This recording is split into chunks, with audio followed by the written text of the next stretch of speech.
Miarabana ny tokatrano manaraka ny meteo amin'izao fotoana izao ny sary azo avy amin'ny zana-bolana araka ny hitantsika amin'ny sary izao mahazavana tanteraka ny varatraza mandraona ny andro any ilany atsinanany nosy araka izany ary misy koa ny orana ho an'ny molotsiraka herikandro any avoatany hatramin'ny rapitsy dia mbola saika mivato herinaratra any aloha ny varatraza fa mety somary ho lefy kely zay any amin'ny alatsinainy any mitombanana miverina mahazo hery kosa nefa izy ny talata manoloan'izay ihany koa ny maripana dia tombanantsika mety isy fiakarana kely maripana any amin'ny alatsinainy fa miverina midina ihany koa izay ny talata raha ny toetry ny androntsika ho ny rapitsy ary vao maraina dia isy hatrany ny orana amin'iny molotsiraka atsinanany nosy iny manomboka any amin'ny distrikany Antala zay ka hatrany faritra atsinanana ho an'ny ilany atsinanany avoatany sy ny faritra alaotra mangory ihany koa dia mandraona mety ho arahina herika somary misava kely na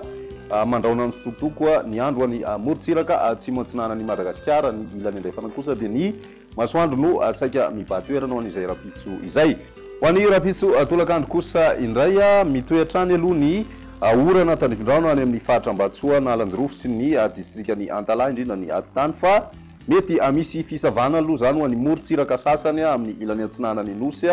mandraondraona hatrany ny andro any avoatany sy ny ilany atsinanany avoatany mety misy ny herikandro any amin'ny takarivany mety miverina manorona ihany koa ny andro amin'ny alina ho an'ny molotsiraka atsinanany Madagasikara ny any amin'ny ilany andrefana dia ny masoandro hatrany no ivatoerana ny maripana voavinavina amin'izay andro ny rapitso izay manodidina ny 13 ka hatramin'ny 15 ny ambony indrindra ho an'ny avoatany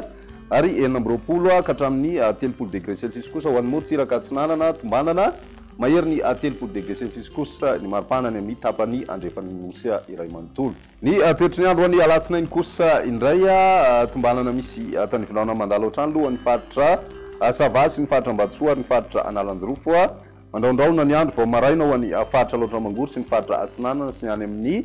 tapany atsimo atsinanany nosy fa amin'ny atoandro kosa dia mety miverina maina aloha ny andro amin'ny akabenina saika ahitana masoandro avokoa aloha ny toerana maro any amin'ny ilany andrefana moa dia ny masoandro izay hatrany no saika mivatoerana raha ny maripana voavinavina amin'izay andro ny alatsinainy izay hatrany dia mety ho tafiakatra hatramin'ny 9 degré celsius ho an'ny avoatany ho an'ny molotsiraka kosa 7 ka hatramin'ny 9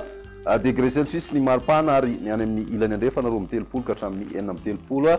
degré celsius akoatra ny any amin'ny molotsiraka atsimo andrefana izay mety manodidina ny 30 degré celsius ny maripana voavinavina amin'izay andro ny alatsinainy izay ny talata kosa indray manomboka miverina mahazavana indray ny avaratraza vokany dia misy ny orana amin'ny molotsiraka atsinanany nosy iray manontolo izay malefaka sady miatoato aloha izay rotsakoran'izay amin'ny ankapobeny manomboka any amin'ny faritra Sava zay ka hatrany amin'ny distrikany Taolagnaro ho an'ny ilany atsinanany avoatany sy ny tany atsinanany nosy rehetra kosa indray dia mandraona mety misy herikandro mety arahina orana manify indraindray indrindra ny maraina be sy any amin'ny takariva any ho an'ny ilany andrefana kosa dia ny masoandro no mivatoerana raha ny maripana voavinavina amin'izay andro ny talata izay hatrany midina hatrany amin'ny 13 degré celsius indray ny maripana ho an'ny avoatany ny molotsiraka atsinanany nosy 9 ka hatramin'ny 30 degré celsius ary ho an'ny molotsiraka andrefan'ny Madagasikara tombanana miakatra hatrany amin'ny vita amin'ny 30 degré celsius ny maripana ambony indrindra hitantsika any amin'ny faritra mena be mety misy fiakarana ihany koa zay ho ny faritra atsimo andrefana any satria dia manodidina ny 12 degré celsius ny maripana ambony indrindra voavinavina amin'izay andro ny talata izay hatrany izay ny meteo tamin'ny tian'io ty ary rapitsindray fotoana manaraka velomony